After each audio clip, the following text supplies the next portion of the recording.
ونعوذ بالله من شرور أنفسنا ومن سيئات أعمالنا. حاضرین جمعہ، ہر قسم کی تعریف، توصیف، کبریائی، بڑائی، ہماری تمام عبادتیں، ہماری زندگی، ہماری موت، تمام اسی اللہ وحدہ لا شریک کے لیے ہی لائق و زیبا ہے جو ساری کائنات کا اکیلا پروردگار ہے. لاکھوں درود و سلام، رحمتیں، برکتیں اور سلامتیں نازل ہوں سارے ہی انبیاء پر، بالخصوص محمد صلی اللہ علیہ وسلم پر، جن کو اللہ تعالیٰ نے سارے جہانوں کے لیے رحمت والا نبی بنا کر دنیا میں بھیجا ہے. محترم حاضرین، گزشتہ جمعہ کے خطبے میں ہم نے ہجرت کے سلسلے میں کچھ باتیں کی تھیں اور بتایا تھا کہ ہجرت کا مطلب یہ ہے اپنے دین اور ایمان کی حفاظت کے لیے اس مقام کو چھوڑ دینا جہاں پر ایمان کے ساتھ دین پر عمل کرنا انتہائی مشکل ہو جائے. اور دوسرا معنی ہجرت کا ہم نے یہ بتایا تھا کہ گناہوں کو چھوڑ دینا. تو ایک سوال یہ ہے کہ ان دونوں کا بدلہ کیا ہے، یا پھر آخری جو چیز ہے گناہ کو چھوڑنے کا بدلہ کیا ہے، تو اس کو ہم بتائیں گے آخر میں. تو ہمارے آج کے خطبے کا آسان انداز میں یہ عنوان رہے گا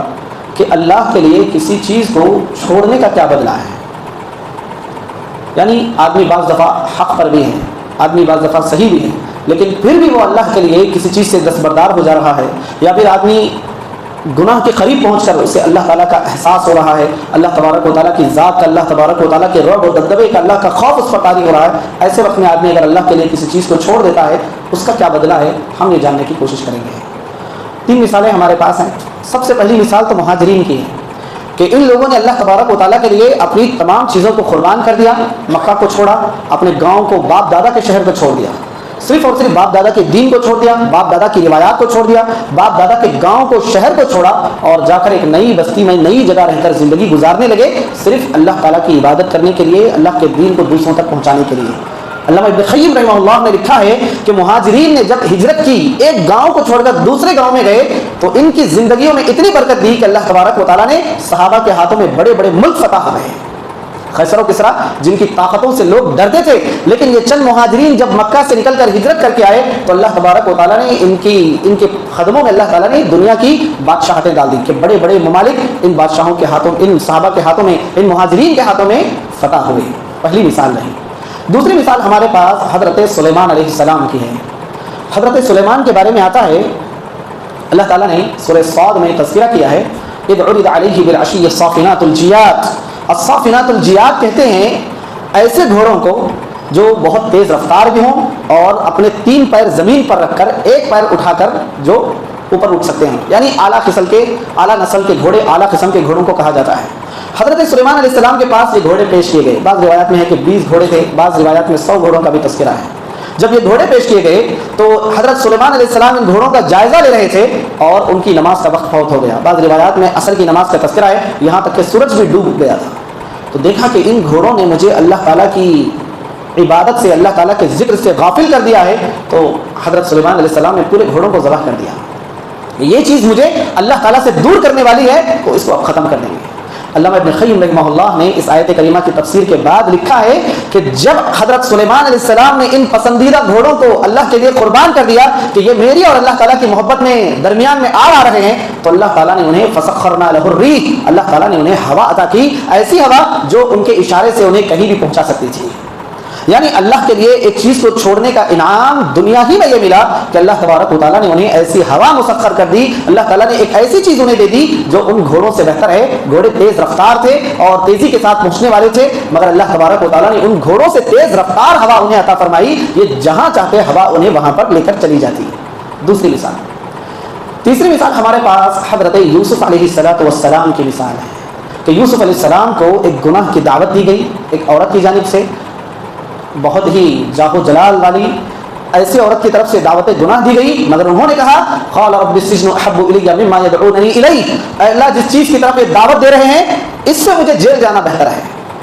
قید و بند میں رہنا بہتر ہے. تو حضرت یوسف علیہ السلام نے اللہ کے لیے اس چیز کو چھوڑ دیا.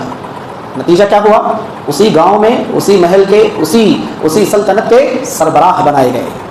یعنی اللہ کے لیے ایک گناہ کو چھوڑا تھا، اللہ تعالیٰ نے دنیا ہی میں اس کا بدلہ عطا فرمایا. اللہ تعالیٰ کے لیے کسی چیز کو چھوڑ دیا تھا، اللہ تعالیٰ نے اسی جگہ پر اکرام کے ساتھ، عزت و احترام کے ساتھ مقام و مرتبہ عطا فرمایا. مسند احمد میں ایک روایت نقل کی گئی ہے جسے شیخ البانی رحمہ اللہ نے صحیح قرار دیا ہے کہ آپ صلی اللہ علیہ وسلم نے بیان فرمایا انک لا تدع شیئا للہ الا بدلک اللہ بہ خیرا منہ، کہ اگر آپ اللہ تبارک و تعالیٰ کے لیے کسی چیز کو چھوڑ دیتے ہیں تو اللہ تبارک و تعالیٰ اس سے بہتر چیز تمہیں نوازتا ہے۔ اللہ تعالیٰ کی رضا کے لیے، اللہ تعالیٰ کی خوشنودی کے لیے اگر ہم کسی چیز کو ترک کر دیں کہ یہ کام اللہ کو پسند نہیں، ختم بات، وہ کام نہیں ہوگا تو اللہ تعالیٰ اس سے بہتر چیز عطا کرے گا۔ دونوں چیزوں کا معاملہ ہے، چاہے وہ نفس الجنس یعنی ہم جو چیز چھوڑ رہے ہیں اس ویسی ہی چیز اللہ تعالیٰ کرے بہتر، ویسی ہی چیز، یعنی مثال کے طور پر لوگوں کے بھائیوں کا گھروں کا مسئلہ ہے، جگہ کا مسئلہ ہے، جائیداد کا مسئلہ ہے، کاروبار میں پارٹنرشپ کا مسئلہ ہے، دونوں مشارکین میں، دونوں پارٹنرز میں کچھ مسئلہ ہو گیا، ہم چھوڑ دے رہے ہیں نفس سے چیز، جو چیز چھوڑ رہے ہیں اللہ تعالیٰ وہی دوسرا کاروبار لگائے گا، یا پھر اللہ تبارک و تعالیٰ معنوی چیزیں عطا کرے گا کہ آدمی کسی اللہ کے لیے کسی چیز کو چھوڑ دیا تو ممکن ہے اللہ تبارک و تعالیٰ اس کے بدلے میں اسے ایمان میں اضافہ کرے، اللہ تعالیٰ اسے نیک عمل کی توفیق عطا فرمائے، بدلے میں اللہ تبارک و تعالیٰ اس کے گھر والوں پر رحمت نازل فرمائے گا۔ یعنی دونوں طرف سے اہل علم نے بیان فرمایا کہ آدمی جب اللہ تبارک و تعالیٰ کے لیے کوئی چیز چھوڑ دیتا ہے تو اللہ تبارک و تعالیٰ اس سے بہتر چیز دے گا اور چھوڑنے پر بھی ثواب دے گا، جیسا کہ آپ صلی اللہ علیہ وسلم نے بیان فرمایا۔ ایک اور حدیث میں بھی آتا ہے کہ میں اس آدمی کے حق میں اللہ تبارک و تعالیٰ کے پاس انا ضعیف، کہ میں ایسے آدمی کی ذمہ داری لیتا ہوں جو اللہ تبارک و تعالیٰ کے لیے حق پر ہونے کے باوجود بھی لڑائی جھگڑا چھوڑ دیتا ہے۔ آدمی حق پر ہے، معلوم ہے، پھر بھی آدمی اللہ تبارک و تعالیٰ کے لیے آدمی کا حق کے لیے آدمی کیا کرتا ہے، حق پر ہونے کے باوجود بھی لڑائی جھگڑے سے دور ہوتا ہے کہ مجھے ان مسئلوں میں نہیں پڑنا ہے۔ کہا کہ میں ایسے آدمی کا حق اللہ کے پاس دلاؤں گا، انا ضعیف ببیت فی ربض الجنہ، کہ میں ایسے آدمی کو جنت کے بیچ میں، جنت کے کنارے میں، حدیث میں مختلف الفاظ ہیں کہ میں ایسے بندے کو جنت میں گھر دلاؤں گا جو حق پر ہونے کے باوجود بھی لڑائی جھگڑے کو ترک کر دیتا ہے اور ان چیزوں سے دور ہو جاتا ہے۔ تو محترم حاضرین، اللہ تبارک و تعالیٰ کے نزدیک اس کی رضا کے لیے، اللہ تبارک و تعالیٰ کی مرضی کے لیے، اللہ تعالیٰ کی خوشنودی کے لیے چیزوں کو چھوڑ دینا، معاملات کو چھوڑ دینا اور اسی طرح گناہوں کو چھوڑ دینا، یہ ایک بہت ہی عظیم عمل ہے، بہت ہی عظیم عمل ہے۔ یہ اس قدر ایسا عظیم عمل ہے کہ صحابہ کرام کی جو قربانیاں ہیں، صحابہ کرام کے معاملات، ان کی زندگی ان مثالوں سے بھری پڑی ہوئی ہے۔ حضرت ابوبکر صدیق کا واقعہ ہے کہ اللہ کے لیے چیزوں کو چھوڑ دیا، گناہ کی بات ہی نہیں کر رہا میں، صرف گناہ کی بات ہی نہیں، چیزیں ان کے پاس تھی۔ غزوہ تبوک کا جب موقع آیا، کہا کہ اعلان ہوا تو سارے کا سارا گھر اللہ کے لیے اٹھا کر لا دیے، سارا کا سارا گھر اللہ کے لیے اٹھا کر لا دیے۔ یعنی اللہ تبارک و تعالیٰ کے لیے چیزوں کو قربان کرنا، لن تنالوا البر حتى تنفقوا مما تحبون، کہ آدمی ایمان اور کمال کے درجے پر، کمال ایمان کے درجے پر اسی وقت پہنچے گا جب آدمی اللہ کے لیے چیزوں کو چھوڑ دے گا۔ من حسن اسلام المرء ترکہ ما لا یعنی، کبھی کبھار بیکار چیزیں بھی ہوتی، کبھی کبھار بیکار چیزوں میں آدمی ایسے ہی الجھا ہوا رہتا ہے، بیکار چیزوں میں آدمی ایسے ہی پڑا ہوا رہتا ہے۔ کہا کہ بہترین اسلام کی علامت یہی ہے کہ آدمی لا یعنی چیزوں کو چھوڑ دے، گناہ کے کام ہیں، دوسری عادتیں ہیں، جو کچھ بھی ہیں کہ بیکار قسم کی چیزیں جس سے آدمی کا نقصان ہی ہو رہا ہو، نہ اس کے دین کا فائدہ ہو، نہ جائز طور پر دنیا کا فائدہ ہو، ایسا کوئی فائدہ نہیں، آدمی ان چیزوں میں مبتلا ہے۔ کہا کہ یہ پکا مسلم ہونے کی علامت نہیں ہے۔ من حسن اسلام المرء، کہ آدمی کے اسلام پر عمل کرنے کی سب سے بہترین مثال یہی ہے عملی طور پر کہ ما لا یعنی، بیکار چیزوں کو آدمی چھوڑ دے اللہ تعالیٰ کے لیے، تبھی چل کر اسلام اس کا بہتر رہے گا، شفاف اسلام رہے گا۔ آدمی بیکار چیزوں میں بھی مبتلا رہے گا تو پھر ظاہر سی بات ہے واجبی چیزوں سے ترک کرے گا، واجبی چیزوں کو ترک کرے گا، واجبی چیزوں سے اعراض کرے گا، تعرض کرے گا، واجبات میں کوتاہی کرے گا۔ کہ بہترین اسلام کی علامت ہی یہی ہے کہ آدمی اللہ تبارک و تعالیٰ کے لیے اپنی لا یعنی چیزوں کو چھوڑ دے، بیکار قسم کی چیزوں کو چھوڑ دے۔ سلف صالحین کی مثالیں ہمارے پاس ہیں، صحابہ کرام کی مثالیں ہمارے پاس ہیں، انبیاء کرام کی مثالیں ہمارے پاس ہیں کہ ان لوگوں نے کس قدر کیسی جد و جہد کے ساتھ دین پر عمل کیا اور اللہ تبارک و تعالیٰ کی رضامندی کے لیے، اللہ تبارک و تعالیٰ کی خوشنودی کے لیے کس قدر یہ لوگ کیا کرتے رہے، دنیاوی چیزوں سے دور ہوتے رہے، دنیاوی چیزوں سے دور ہوتے رہے اور اپنی نیکیوں کا معاملہ صرف اور صرف اللہ تبارک و تعالیٰ سے مانتے رہے۔ سورہ لیل میں حضرت ابوبکر صدیق رضی اللہ عنہ کا تذکرہ کیا گیا، حضرت ابوبکر صدیق کے صدقہ و خیرات کا تذکرہ کیا گیا اور ساتھ میں کہا ابتغاء وجہ اللہ، کہ اللہ تبارک و تعالیٰ کو خوش کرنے کے لیے، اللہ تعالیٰ کی رضا کے لیے صدقہ و خیرات کرنے والی شخصیت، یعنی اپنے ہاتھ سے کمایا ہوا مال، اپنے خون پسینے کی کمائی سے کمایا ہوا مال، گرچہ کہ وہ بھی اللہ نے دیا ہے پھر بھی آدمی اسے اللہ کے لیے صدقہ کرتا ہے۔ کفار کے بارے میں ایک بات بتائی گئی، وَإِذَا قِيلَ لَهُمْ أَنفِقُوا مِمَّا رَزَقَكُمُ اللَّهُ قَالَ الَّذِينَ كَفَرُوا لِلَّذِينَ آمَنُوا أَنُطْعِمُ مَن لَّوْ يَشَاءُ اللَّهُ أَطْعَمَهُ، کہ جب کفار سے جب عام حکم دیا جاتا ہے کہ اللہ کے راستے میں مال خرچ کرو تو لوگ کہتے ہیں کہ ہم ان لوگوں پر کیوں خرچ کریں جن پر اللہ نے بھی خرچ نہیں کیا، اسے اللہ نے نہیں دیا ہم کیوں دیں اسے۔ تو ایسے ماحول میں حضرت ابو بکر صدیق رضی اللہ عنہ کیا کرنے والے تھے؟ اللہ کی رضا کے لیے خرچ کرنے والے تھے، پیسوں کو خرچ کرتے تھے، مال خرچ کرتے، صدقہ و خیرات کرتے، اور غلاموں کو خرید کر خرچ کرتے، آزاد کر دیتے کہ معلوم ہوتا کہ کوئی آدمی ہے مسلمان بن چکا ہے مگر اس کا آقا اسے آزاد نہیں کر رہا ہے، اسے تکلیف دے رہا ہے، تو فوراً حضرت ابوبکر صدیق رضی اللہ عنہ دگنی تگنی خدمت کر دیتے اور انہیں آزاد کر دیتے ہیں۔ یعنی اللہ تبارک و اس زمانے میں لوگوں کو خریدنا بیچنا خود بھی ایک قسم کا مال تھا، جسے گائے بکری اونٹ جانوروں کو خریدا بیچا جاتا ہے، ویسے ہی لوگوں کو خریدنا اور بیچنا بھی مال کی کاروبار کی ایک قسم تھی۔ تو ایسے زمانے میں ابوبکر صدیق رضی اللہ عنہ لوگوں کو خریدتے اور ان کو اللہ کے لیے آزاد کر دیتے، اللہ کے لیے آزاد کر دیتے۔ اور ولا یقتدی اولو الفضل منکم، یہاں تک بھی کہا گیا اللہ کو راضی کرنے کے لیے ہونا تو یہ چاہیے اللہ تبارک و تعالیٰ سے بہترین بدلے کی امید میں کہ اگر سامنے والے کے ساتھ ہم کسی پر مال خرچ کر رہے ہیں، کسی کے ساتھ اچھا سلوک کر رہے ہیں اور اس آدمی کے رویے میں تبدیلی آ گئی ہے، پھر بھی ہمارے رویے میں تبدیلی نہیں آنی چاہیے۔ تبھی چل کر میں یہی بات بتانا چاہ رہا تھا کہ حضرت ابوبکر صدیق رضی اللہ عنہ کی بیٹی پر جب الزام لگایا کچھ منافقین نے تو اس میں کچھ صحابہ بھی اس معاملے میں آ گئے، کچھ صحابہ بھی کیا ہو گئے، ان سنی سنائی باتوں کے معاملے میں آ گئے۔ تو اس میں ایک صحابی تھے جن کا نام مصطح رضی اللہ عنہ تھا، تو وہ بھی کیا ہو گئے، ان کی باتوں میں آ گئے۔ ابو بکر صدیق رضی اللہ عنہ نے دیکھا کہ میں اس کے ساتھ اچھا سلوک کرتا ہوں اور یہ میرے ساتھ ایسا کر رہا ہے، آج سے میں ان کے ساتھ اچھا سلوک نہیں کروں گا۔ اللہ تعالیٰ نے آیت کریمہ نازل فرمائی وَلَا يَأْتَلِ أُولُو الْفَضْلِ مِنكُمْ وَالسَّعَةِ أَن يُؤْتُوا أُولِي الْقُرْبَى وَالْيَتَامَى وَالْمَسَاكِينَ، کہ اہل ایمان پر اہل فضل پر چاہیے کہ وہ اللہ کی راہ میں خرچ کرنا نہ چھوڑیں، مہاجرین پر، مسکینوں پر، یتیموں پر۔ الا تحبون ان یغفر اللہ لکم، کیا تم نہیں چاہتے کہ اللہ تعالیٰ تمہیں معاف فرمائے؟ فلیعفوا ولیصفحوا الا تحبون ان یغفر اللہ لکم، کیا تم نہیں چاہتے کہ اللہ تمہیں معاف کر دے؟ تو ابو بکر صدیق نے کہا میں چاہتا ہوں کہ اللہ مجھے معاف کرے، میں پھر اس آدمی کو بھی میں دوں گا جس نے میرے ساتھ برا سلوک کیا ہے، میری بیٹی پر الزام لگایا ہے، یا جو بھی معاملات میں وہ آدمی درمیان میں آیا ہے میں اس پر دوبارہ خرچ کروں گا۔ عام صدقہ و خیرات کے ساتھ ساتھ بلکہ صدقہ و خیرات میں وہ پہلو جو ہماری ذات کو ذاتی طور پر نقصان پہنچائے، ایسے وقت میں سامنے والے پر خرچ کرنا یہ صرف اور صرف اللہ تبارک و تعالیٰ کی رضا کے لیے ہی ہو سکتا ہے، اللہ کی رضا کے لیے ہی ہو سکتا ہے کہ اللہ تعالیٰ بس میرے یہ کام سے راضی ہو جائے، اللہ تعالیٰ بس میرے اس کام کا مجھے بہتر بدلہ عطا فرمائے کہ آدمی اللہ کی رضا کو سامنے رکھ کر ہی دنیا میں بھی آگے بڑھ سکتا ہے اور آخرت میں بھی آگے بڑھ سکتا ہے۔ اسی طرح آخرت کی جب بات نکلی ہے تو حدیث میں آتا ہے کہ وہ لوگ جو دنیا میں اللہ کے لیے چیزوں کو چھوڑ دیتے تھے، اللہ کے پاس لے لوں گا، اللہ مجھے بدلہ دے گا۔ حدیث میں آتا ہے کہ قیامت کے دن اللہ تبارک و تعالیٰ ایسے لوگوں کو بلائے گا، ایسے لوگوں کو اللہ تبارک و تعالیٰ بلائے گا اور ایسے لوگوں کو اللہ تبارک و تعالیٰ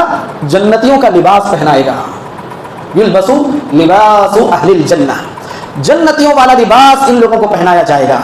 کہ کیوں دنیا میں یہ لوگ اللہ کے لیے چیزوں کو چھوڑ دیتے تھے اور اللہ تعالیٰ اس کا بدلہ آج انہیں دے رہا ہے۔ اللہ تعالیٰ نام لے کر بلائے گا کہ فلاں آدمی جو دنیا میں میرے لیے وہ چیزیں چھوڑ دیا تھا، فلاں آدمی جو دنیا میں میرے لیے یہ چیز چھوڑ دیا تھا، لوگوں کو اللہ تعالیٰ بلائے گا اور جنتیوں والا لباس عطا فرمائے گا۔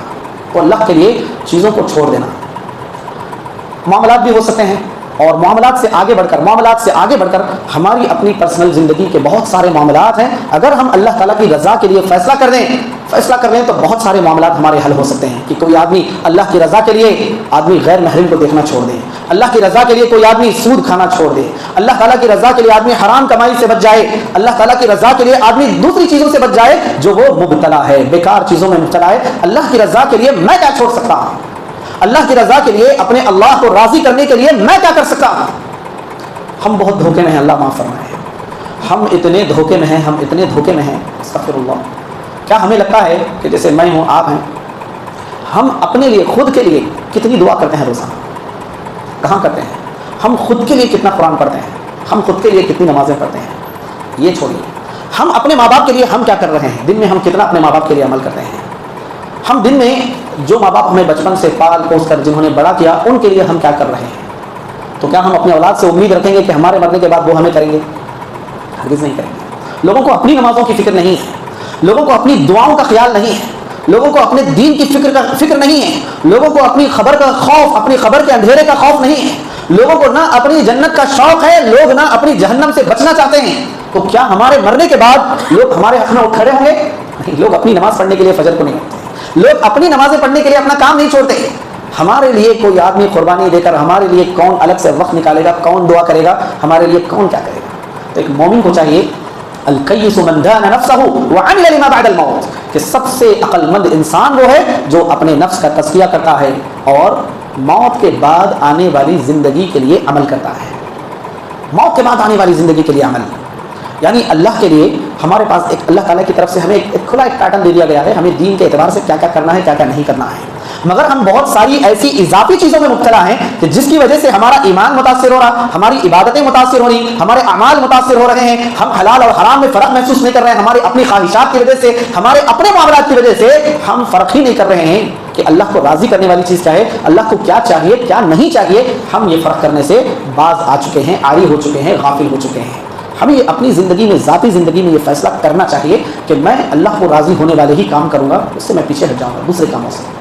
جب تک ہم یہ فیصلہ نہیں کریں گے ہماری آخرت ہماری نجات کے سلسلے میں ہم تصور بھی کیسا کر سکتے ہیں. اور بالخصوص آدمی دوسروں پر بھروسہ کرے کہ میرے مرنے کے بعد دوسرے میرے حق میں صدقہ کریں گے، میرے مرنے کے بعد دوسرے میرے حق میں دعا کریں گے، میرے مرنے کے بعد فلاں میرے حق میں فلاں کریں گے، وہ کریں گے، میرے بچے میرے حق میں یہ کریں گے، میری جانب سے کچھ کریں گے. یہ بات کی باتیں ہیں. اللہ تعالیٰ توفیق عطا فرمائے ہمیں بھی آپ کو بھی کہ ہم اپنے والدین کے لیے واقعی مغفرت کی دعائیں مانگیں، ان کے لیے ہم نیکیاں کریں، یہ اچھی بات ہے. لیکن آدمی اس امید میں نہ رہے کہ کوئی میرے لیے کرے گا. ہر آدمی کو اپنے اعمال کا جائزہ خود لینا چاہیے، ہر آدمی کو اپنے اعمال کے بارے میں خود سوچنا چاہیے. اور ہر جگہ کہا گیا ہے کہ بار بار اللہ تبارک و تعالیٰ نے جب دوسروں کے عمل کی اہمیت ہے، لیکن اللہ تبارک و تعالیٰ نے ہر جگہ انسان کے اپنے ہاتھوں کی کمائی، اللہ تعالیٰ نے نیکیوں کو انسان کے اپنے ہاتھوں کی کمائی قرار دیا کہ انسان جس طرح دنیا میں اپنے ہاتھوں کی کمائی سے مال بنا لیتا ہے، اسی کہا کہ نیکیاں بھی انسان کے اپنے ہاتھوں کی کمائی ہے. اس کی تو آدمی کو جس طرح دنیاوی کمائی کے بارے میں سوچتا ہے، حساب لگاتا ہے، تخمینہ لگاتا ہے، نفع نقصان کا آدمی کو خیال ہوتا ہے، یہ خیال انسان کو اپنی آخرت کے بارے میں بھی ہونا چاہیے کہ انسان جسے دنیا کا فائدہ سمجھ رہا ہے، ہو سکتا ہے وہ فائدہ آخرت کا نقصان ہو. انسان ہو سکتا ہے دنیا کے معاملات میں جسے نقصان سمجھ رہا ہے، ہو سکتا ہے وہ اللہ تعالیٰ کے لیے اس میں آخرت کا فائدہ رکھے. اور اللہ تبارک و تعالیٰ سے آدمی کو کاروبار کرنا چاہیے. حقیقی کاروبار تو وہ یہی ہے کہ آدمی اللہ سے کاروبار کرے، کہ اللہ تبارک و تعالیٰ کے لیے اللہ کی ناپسندیدہ چیزوں کو چھوڑ دے، یا پھر پسندیدہ چیزیں ہی چاہیے، جائز چیزیں ہی چاہیے، اللہ کے لیے قربانی دینے کی کوشش کرے. اللہ تعالیٰ کا وعدہ ہے کہ اللہ تعالیٰ اس سے بہتر چیزیں اسے نوازے گا انشاءاللہ. اور یہ چیزیں کیا ہو سکتی ہیں؟ جو چیز چھوڑی جا رہی وہی بھی ہو سکتی ہیں، اور جیسا کہ میں نے بتایا معنوی چیزیں بھی ہو سکتی ہیں، معنوی چیزیں بھی ہو سکتی ہیں. یعنی کاروبار کا مسئلہ ہو گیا، آپ اللہ کے لیے دل بڑا کر دیے، کیا پتہ اللہ آپ کی نمازوں کو قبول کر لے، اللہ آپ کو نمازوں میں خشوع خضوع کے ساتھ پڑھنے کی توفیق عطا فرمائے. اور آپ دنیاوی معاملات میں پریشان ہیں، اسی پریشانی کے ذریعے کیا پتہ اللہ آپ کو تہجد کا عادی بنا دے. اللہ آپ کسی دنیاوی معاملات میں نقصان میں ہیں، آپ اللہ کے لیے دل بڑا کرتے ہیں، کیا پتہ اس کے بدلے میں اللہ تعالیٰ آپ کو صدیقین میں، شہداء میں، صالحین میں بنا دے. کہ اللہ کے لیے چیزوں کو چھوڑنے والے انبیاء کرام سے، ان کی سنتوں سے جیسے میں نے مثالیں عطا فرمائی، محمد صلی اللہ علیہ وسلم کی زندگی سے بھی بہت ساری مثالیں ہیں کہ جس میں آپ صلی اللہ علیہ وسلم نے اللہ کے لیے بہت ساری لوگوں سے بدلہ بھی نہیں لیا، کبھی بدلہ نہیں لیا آپ صلی اللہ علیہ وسلم نے.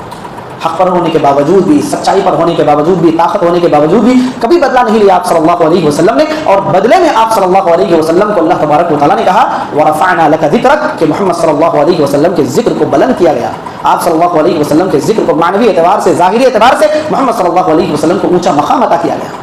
تو اللہ کے لیے چیزوں کو چھوڑنا ایک مومن کا شیوا ہونا چاہیے.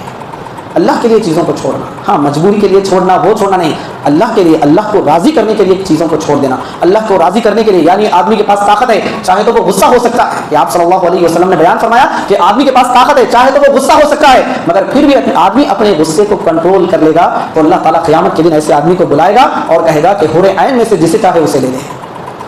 آدمی غصہ قائم کر سکتا ہے، غصہ نافذ کر سکتا ہے، غصہ کر سکتا ہے، لیکن آدمی اگر ایسے وقت میں اپنے غصے کو پی لیتا ہے تو اللہ تبارک و تعالیٰ ایسے آدمی سے کہے گا قیامت کے دن حور عین میں سے جسے چاہے اسے لے لے. یعنی اللہ تعالیٰ بدلہ عطا فرمائے گا. یہ کچھ مثالیں رہیں اور کچھ گفتگو رہی. اللہ تعالیٰ سے دعا ہے کہ اللہ تعالیٰ مجھے بھی آپ کو بھی کہی ہوئی باتوں پر عمل کرنے کی توفیق عطا فرمائے گا. آمین. وآخر دعوانا الحمد للہ رب العالمین. أقول قولي هذا أستغفر الله لي ولكم ولسائر المؤمنين أجمعين. بارك الله لي ولكم في القرآن العظيم ونفعني وإياكم بالآيات والذكر الحكيم. إنه تعالى جواد كريم ملك بر رؤوف رحيم ورب حليم.